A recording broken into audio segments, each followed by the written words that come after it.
Top quality और consistent performance के लिए सिर्फ सिल्वर पंप्स। टॉप क्वालिटी और कंसिस्टेंट परफॉर्मेंस के लिए सिर्फ सिल्वर पंप्स, नाम याद रखना। स्थानिक गुन्हे अन्वेषण शाखेच्या वतीने या ठिकाणी अवधान MIDC मध्ये बनावट पनीर बनवण्याचा कारखाना या ठिकाणी उद्ध्वस्त करण्यात आला आहे। आपण बघू शकतो की या ठिकाणी केमिकल त्याचबरोबर दूध आणि दुधाची पावडर यापासून हे पनीर बनवण्यात येत होतं। अत्यंत बरोबर खरोखरं वाटणारं आणि खाण्यायोग्य अशा पद्धतीचं दिसणारं हे पनीर या ठिकाणी बनवण्यात येत होतं। या कारखान्यामध्ये स्थानिक गुन्हे अन्वेषण शाखेने तपासणी केली असता या ठिकाणी जवळपास 250 ते 300 किलो पनीर हे या ठिकाणी सापडलेलं आहे। विशेष म्हणजे या ठिकाणी दुधापासून पनीर बनवलं जात असतं, मात्र या ठिकाणी दुधाची पूर्णपणे फॅट काढून त्या फॅटमध्ये केमिकल आणि त्याचबरोबर दुधाची पावडर टाकून या ठिकाणी हे बनावट पनीर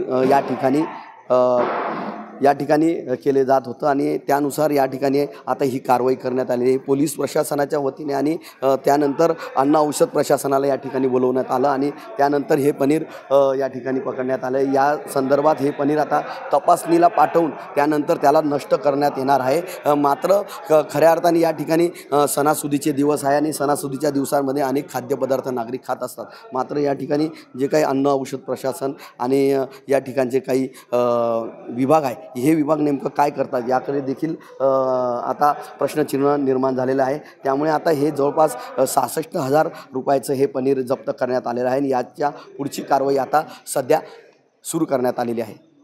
मनीष मासोळे, TV9 मराठी, धुळे।